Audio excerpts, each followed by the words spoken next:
ಮಳೆಗಾಲ ಶುರುವಾದರೆ ಸಾಕು, ಸಾಮಾನ್ಯವಾಗಿ ರೈತರೆಲ್ಲರೂ ತಮ್ಮ ಕೆಲಸದಲ್ಲಿ ತೊಡಗಿರುತ್ತಾರೆ. ಪ್ರಕೃತಿಯ ಜೊತೆಗೆ ಈತನ ಜೀವನ ಹಾಗೂ ವೃತ್ತಿ ಶುರುವಾಗಿರುತ್ತದೆ. ಮುಂಜಾನೆ ಬೇಗ ಎದ್ದು ಮನೆಯಿಂದ ಸುಮಾರು 8 ರಿಂದ 9 ಕಿಲೋಮೀಟರ್ ದೂರದಲ್ಲಿರುವ ತಮ್ಮ ಗದ್ದೆಗೆ ಹೊರಡುತ್ತಾರೆ. ಆದರೆ ಕೆಲವೊಮ್ಮೆ ಮಳೆಯ ಅಭಾವದಿಂದ ರೈತ ತನ್ನ ಬದುಕನ್ನೇ ಕಳೆದುಕೊಂಡ ಅದೆಷ್ಟೋ ಸಂಗತಿಗಳಿವೆ. ದೂರದ ಬೆಟ್ಟಗುಡ್ಡಗಳಿಗೆ ಹೋಗಿ ಅಲ್ಲಿ ಬೀಳುವ ಮಳೆಯ ನೀರಿನಿಂದಾದ ಕೆರೆ ಹಳ್ಳಗಳನ್ನು ಒಡೆದುಕೊಂಡು ತಮ್ಮ ಗದ್ದೆಗಳಿಗೆ ನೀರನ್ನು ತರುತ್ತಾರೆ. ನಾವು 1 ತಿಂಗಳ ಸಂಬಳಕ್ಕಾಗಿ 30 ದಿನ ಕಾಯುತ್ತೇವೆ. ಆದರೆ ಒಬ್ಬ ರೈತ ತನ್ನ ಬೆಳೆಗಾಗಿ 1 ವರ್ಷ ಕಾಯಲೇಬೇಕು. ಕೆಲವೊಮ್ಮೆ ಹಳ್ಳ-ಕೊಳ್ಳಗಳು ತುಂಬಿ ಬಂದರೆ ತಾವು ನೆಟ್ಟ ಸಸಿಗಳನ್ನೆಲ್ಲ ಕಳೆದುಕೊಳ್ಳಬೇಕಾಗುತ್ತದೆ. ಬರಗಾಲ ಬಂದರಂತೂ ಕೇಳೋದೇ ಬೇಡ, ಅವನ ಪಾಡು ಯಾರಿಗೂ ಬೇಡ. ಎಲ್ಲೋ ಬೆಟ್ಟದ ಮೇಲಿಂದ ಜಿಗಿಯುವ ಝರಿಯನ್ನು ಬೆಲಗು ಮಾಡುತ್ತಾ, ಬೆಟ್ಟದಲ್ಲಿ ಹಾದಿ ಮಾಡಿಕೊಳ್ಳುತ್ತಾ, ಕಲ್ಲು ಮುಳ್ಳು ಹಿಂಡುಗಳನ್ನು ಲೆಕ್ಕಿಸದೆ ತಮ್ಮ ತಮ್ಮ ಗದ್ದೆಗೆ ನೀರನ್ನು ಹೊಡೆದುಕೊಂಡು ಬರುತ್ತಾರೆ.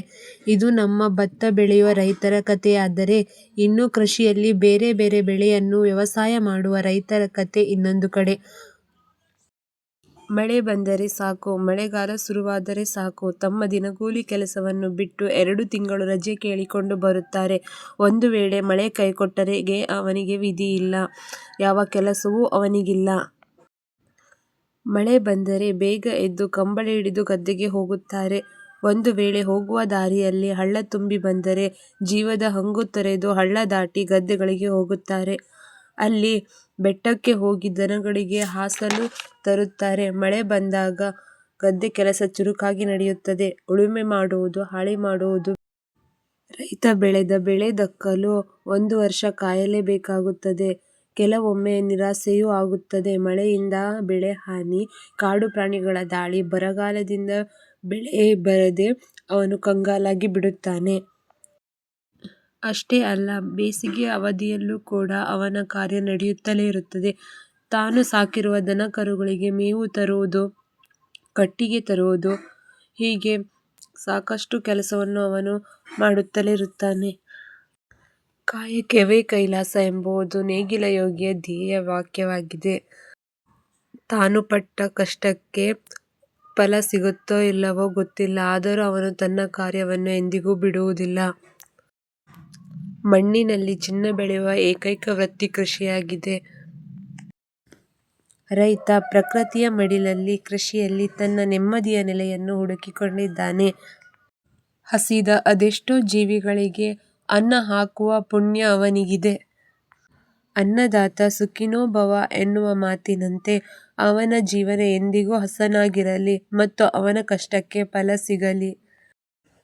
ಇಂತಹ ರೈತರ ಜೀವವಾಗಿರುವ ಕೃಷಿಭೂಮಿಯನ್ನು ಕೆಲವು ಕಂಪನಿಗಳು ತಮ್ಮ ಸ್ವಾಧೀನಕ್ಕಾಗಿ, ಸ್ವಾರ್ಥಕ್ಕಾಗಿ ಬಳಸಿಕೊಳ್ಳಲು ಕಾಯುತ್ತಿದ್ದಾರೆ.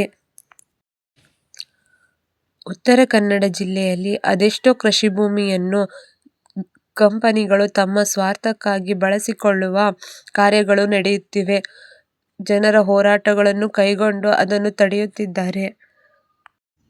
ತಮ್ಮ ಅಜ್ಜ ಮತ್ತು ತಂದೆಯಿಂದ ಬಂದ ಅದೆಷ್ಟೋ ಭತ್ತದ ಗದ್ದೆಗಳನ್ನು ಕಳೆದುಕೊಳ್ಳುವ ಭೀತಿಯಲ್ಲಿ ಅನೇಕ ಕೃಷಿಕರಿದ್ದಾರೆ. ತಮ್ಮ ಸ್ವಾರ್ಥಕ್ಕಾಗಿ ಇನ್ನೊಬ್ಬರ ಕೃಷಿಭೂಮಿಯನ್ನು ಹಾಳು ಮಾಡುವುದು ತಪ್ಪಲ್ಲವೇ? ಅಂಕೋಲಾ ತಾಲೂಕಿನಲ್ಲಿ ಕೃಷಿ ಭೂಮಿಯ ನಾಶ ಹಾಗೂ ಪ್ರಕೃತಿಯ ನಾಶ ಈಗೀಗ ಬೆಳಕಿಗೆ ಬರುತ್ತಿದೆ. ಪ್ರಕೃತಿಯನ್ನು ನಾಶಪಡಿಸಿದ್ದರಿಂದ ಈಗಾಗಲೇ ಶಿರೂರು ಗುಡ್ಡವನ್ನು ಕಂಡಿದ್ದೇವೆ.